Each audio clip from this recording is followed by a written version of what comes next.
found out my girlfriend cheated on me with multiple guys. I smiled like it was nothing. But my revenge was poetic. To this day, a good revenge story gives me a warm, bubbling feeling inside. I think it goes back to an experience I had in college, years ago, when I got revenge on my cheating girlfriend, and it felt good. I know I shouldn't enjoy that feeling, but I can't deny how satisfying it was.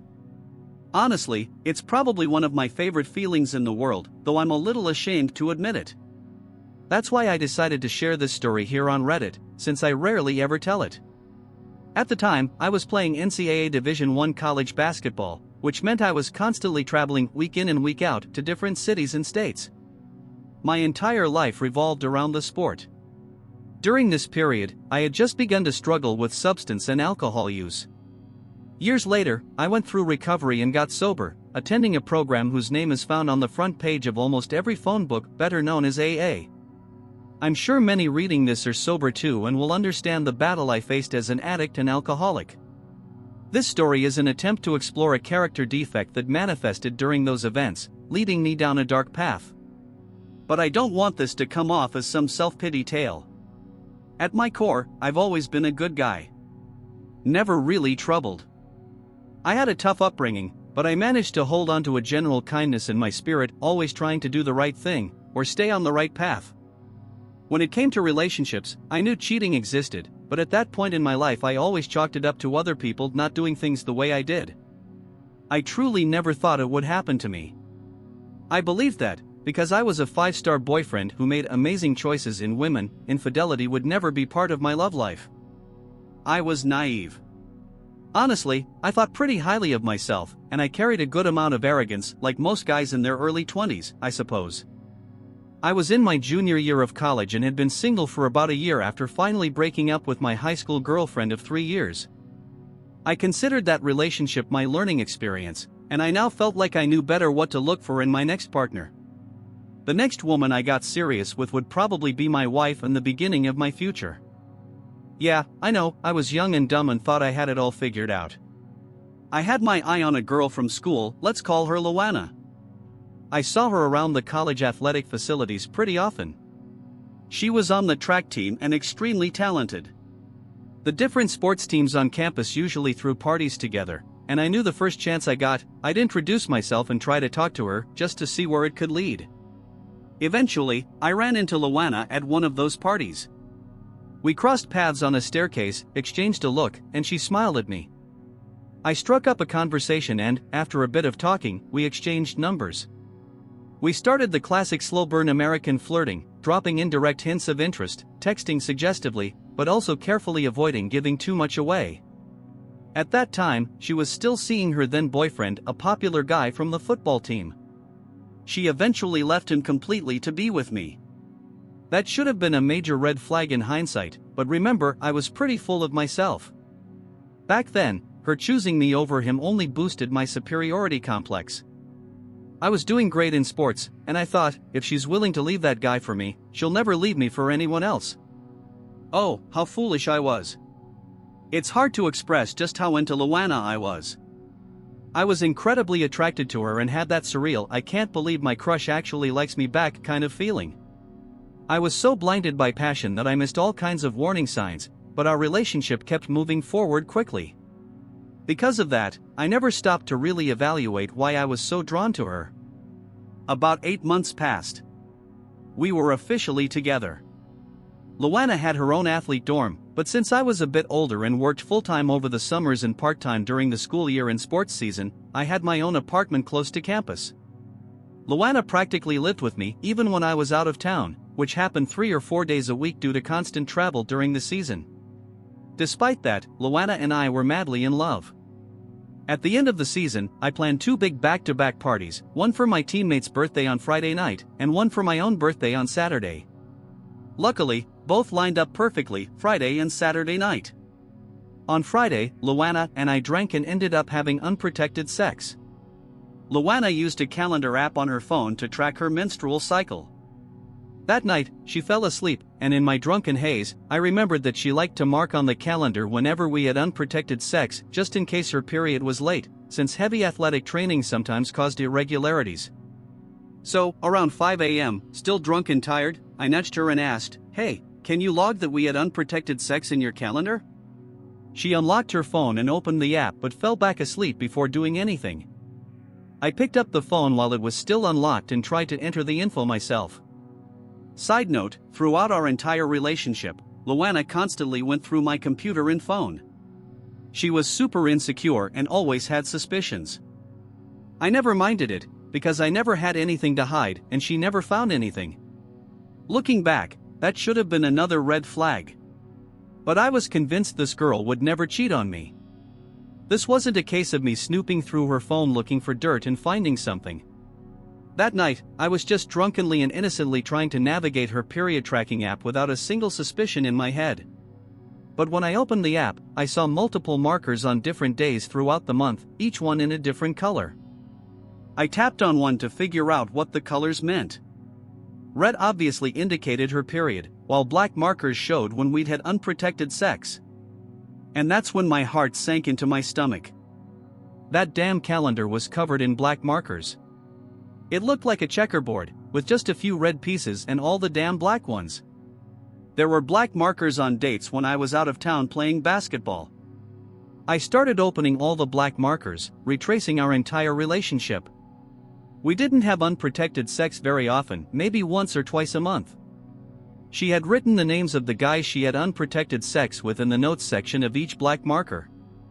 There were a total of 4 guys she had allowed to go raw during our relationship. In some months, there were nearly a dozen of those damn black markers. Sometimes, there were 2 in a single day. Looking back, I wonder if there were more men she didn't log, because it was clear she only tracked the times and guys when it was unprotected. Most cheating stories I hear involve someone finding out through texts, getting told by a friend, or the classic walk in and catch them scenario. Me? I found a well-documented log of nearly every time she cheated and had unprotected sex. Among the 4 guys I discovered, one of them was her ex, the one she had originally left to date me. She had cheated on me with him frequently. Then there was another unknown guy she clearly slept with regularly. The last 2 seemed to have been one-time encounters, but again, these were only the documented unprotected ones. Who knows what else went on? I sobered up quickly. I started checking Luana's texts and call logs but didn't find anything. However, at the time, Android phones had a folder where you could see deleted messages, not the content, just the numbers. She had thousands of deleted messages and calls, but I couldn't read what they said. I only saw the numbers, and a quick Facebook search matched one to her ex, plus about half a dozen other random guys. The worst part? I found 2 of my own teammates, one of them was a guy I was very close to. I put the phone down after a few minutes. The evidence was overwhelming. The more I looked at it, the more my stomach turned. I felt completely crushed. It's hard to describe the exact feeling, but I'm sure anyone who's caught their partner cheating knows what I mean. I felt so stupid for trusting her and never suspecting anything. I couldn't stop thinking about how much I regretted all the times I had opportunities to cheat but stayed faithful to Luana. I felt like an idiot for resisting temptation when I could have taken it. My loyalty felt like a waste. I know that sounds petty and irrelevant compared to what she did, but I got stuck on it, like, if I had cheated too, maybe it wouldn't hurt so badly now. All I could think about was the pain and the humiliation. I would have done anything to stop feeling like that. Question: am I the only one who's ever thought like this after catching their partner cheating? I'm honestly curious. I left my apartment and went for a long walk. I had never felt those emotions before and didn't know how to process them. My ego had been shattered right in front of me. I didn't know what to do, and I felt ashamed to tell anyone. My sadness quickly turned into rage. I knew I would get revenge, I just didn't know how yet. I was burning with anger and wanted to make sure she never recovered from it. My roommate and best friend, let's call him Chris, a 6 feet 10 inches guy from Eastern Europe with the most stereotypical Russian demeanor you can imagine, he had a real name equally ridiculous, hence the nickname, called me not long after I started walking. I picked up, and he asked where I was. I told him to keep this between us and explained what happened. He stayed on the phone and walked into my room. I could hear him yell, with his thick Russian accent, "Hey, bitch, did you cheat on OP?" Then I heard her say something inaudible in the background, and him shouting at her to get out of the apartment. After some yelling, Chris came back on the line and said, "Hey OP, she's gone. Come back, we'll talk." I came home and Chris and I went over what had happened. Things didn't get emotional, because we were both alpha males raised in cultures where men don't cry, and neither of us really knew what to say or do. He did his best to comfort me and said, "Today's your birthday. Let's go out, have fun, and find you some girls." Fuck her. I never liked her anyway. Oh yeah, it was my birthday. I'd completely forgotten about that. Chris and I went out for breakfast. I was still a bit drunk. My phone was blowing up with calls and texts from Luana. I told her I saw everything on her phone and I couldn't stand to see or talk to her. She kept trying to convince me to let her come to my birthday party, and I refused, of course. No way I wanted her there. She was clearly worried about what Chris had brought up earlier, during our talk. All of Luana's reputation and popularity revolved around the fact that she was dating me. I think most people didn't even like her to begin with, they just tolerated her because we were together. She knew that if I acted single at my birthday party and she didn't show up, everyone would know something was wrong. I think Luana was more worried about being embarrassed than about our relationship. I don't remember much of that night. One of my friends sent me a birthday package from California, full of unusual gifts, and I ended up losing myself in a glorious, intoxicated haze. All I remember is sitting in my chair before the party started. There were two girls sitting on the arms of the chair, and I still have a photo from that moment burned into my mind. We were getting ready to go out. I had a few tables reserved at a popular club in the city. Booze and special gifts were the only things making me feel remotely normal. I had my sunglasses on, that typical lit-up smile on my face. But the longer you stared at that photo, the more obvious it was I was hiding immense pain. Sitting in that chair, the cocktail started to kick in. That was the first time I ever used substances not to party, but to feel okay. To feel normal. I remember thinking, I want to feel like this for the rest of my life. I'm never going to let myself get hurt like that again. With these substances, I'm in control, and no one can hurt me anymore. Oh, the irony of how that played out in the years to come. I told my teammates and friends that Luana and I had broken up when they asked why she wasn't at the party. I didn't tell them why. I also didn't show any signs that I was affected by it. I just played it cool and tried to keep everyone focused on the party ahead. So, this is one of those revenge stories that was only partially planned. I knew I wanted to get back at Luana for hurting me so deeply, but I mostly improvised as opportunities came up. My original kind-hearted self died in that chair on my birthday. All my morals went out the window. I had never cheated in a relationship, so I believed I would never be cheated on. Now I realize how naive that was, but it's what I thought at the time. I didn't care about any collateral damage I might cause, as long as my mission to hurt Luana's ego as much as possible was fulfilled. So, I carried on every day of my life with that new selfish mindset. I was sitting at my computer the following week, scrolling through Facebook, when I saw the profile of one of Luana's track teammates pop up in my feed. That's when I had my first vindictive idea. I decided to see if her teammates would take the bait I was about to throw out. Even though I didn't have proof she had hooked up with my teammates, she was clearly trying to hide the conversations with them. So, I decided to see how many people close to her I could passionately embrace. Luckily, I had more options than she did when she cheated on me. A women's track team is a lot larger than a men's basketball team and much prettier, too. The first teammate of Luana's I saw on Facebook had a boyfriend, but I thought, of course, everyone cheats, let's see if that's true. I started doing a little social media flirtation dance with her. You know, liking a few of her photos, she likes a few of mine back. I messaged her in BAM. She was at my place, in my bed, about a week later. I went on to do the same thing with other girls from her team, specifically, every member of the 4x4 relay team, coincidentally. 2 of the 3 girls I hooked up with had boyfriends and cheated on them with me, which gave me some really confusing emotions. It stroked my broken ego but also made me bitter and sad. It gave me that whole women are all the same. None of them are loyal mindset. This is your typical story of how, in fighting monsters, I ended up becoming one. In fact, this became my go-to strategy because, in my messed up mind, it accomplished two things. It exposed a cheater, but more importantly, if they were willing to cheat on their boyfriends, then they'd be more discreet about it, meaning the drama that would follow once it was exposed would be explosive. And it made me feel better about Luana's betrayal because it proved the problem wasn't me. Women were the problem. Yes, I know that's messed up, but that's genuinely how I felt back then. I started collecting something from every girl I hooked up with, like a bra, panties, some jewelry, etc., not for some creepy reason. This becomes important later and was part of my plan. Sometimes I didn't even have to try. One girl left behind a very distinct pair of shoes. I knew Luana would recognize them. They belonged to the girl her ex got involved with after they broke up, which had made Luana very upset because that girl was her friend. Now she'd be even more upset because the same girl had slept with both of her exes. I tried to collect items, especially if they were something Luana would immediately recognize, like a women's track team sweater with her teammate's name on it. After some time, I had gathered quite a few things.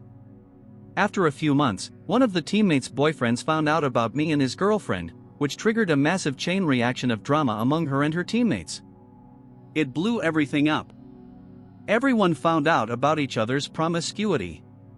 The drama was huge. Even the coaches had to get involved, and it got really bad.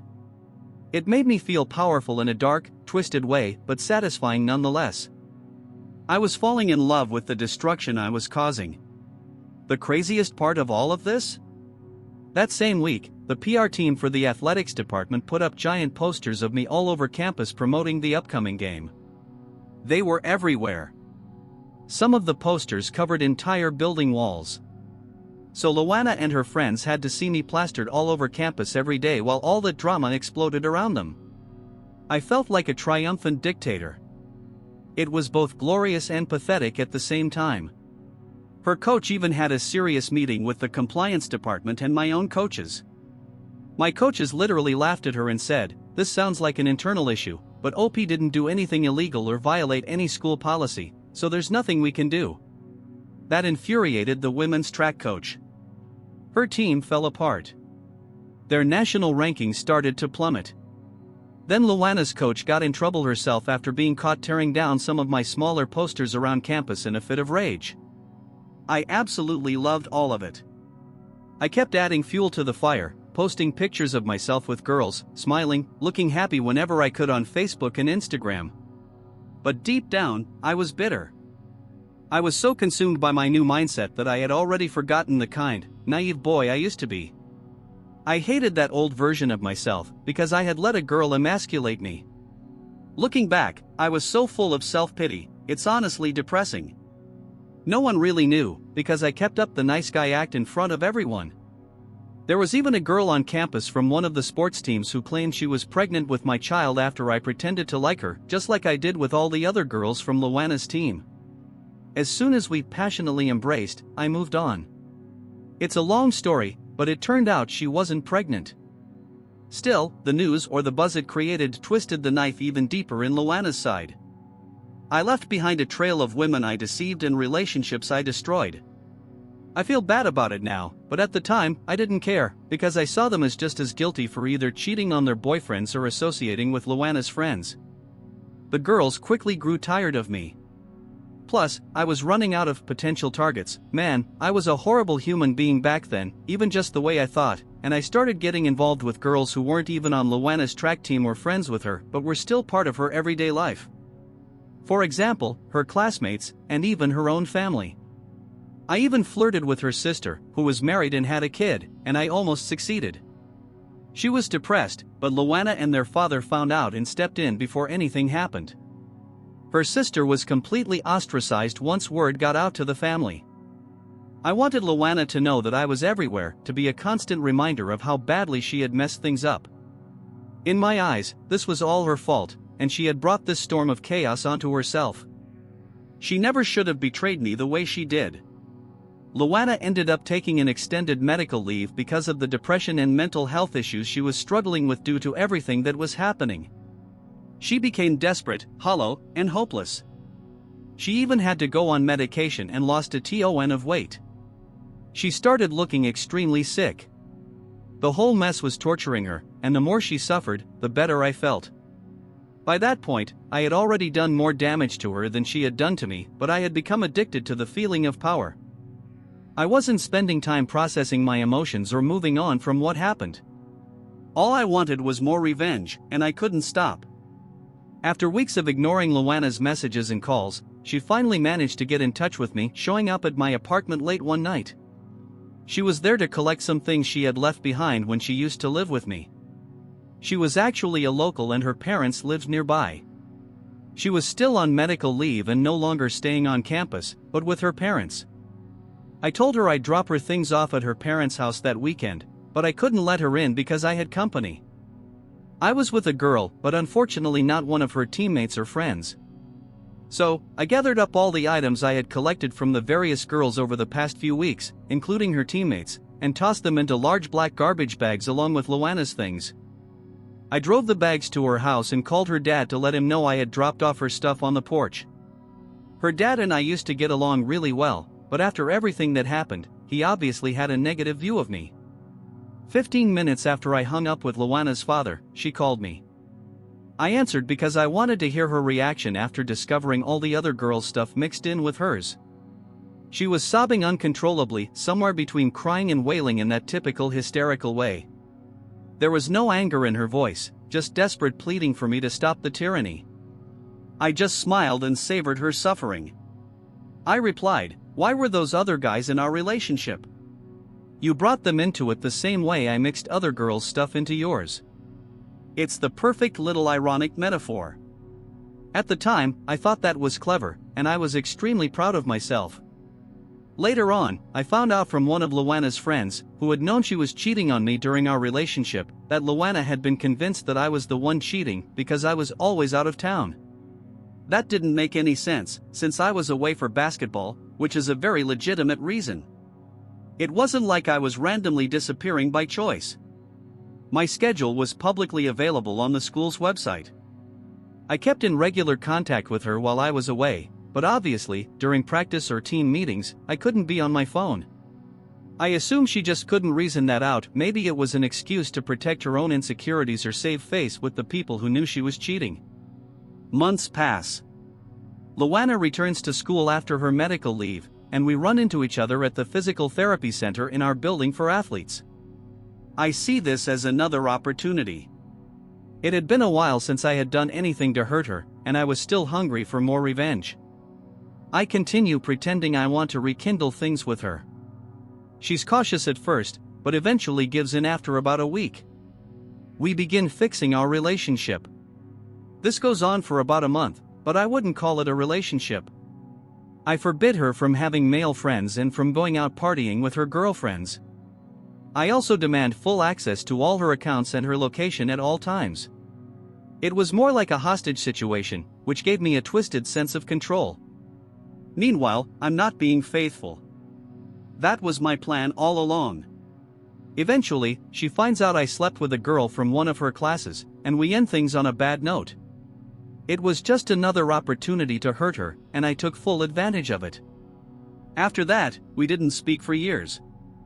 I graduated college and moved to Central America. Luana messaged me while I was living there about a year after I moved, and around 2 years after our last conversation. By that point, my life had become utterly degenerate.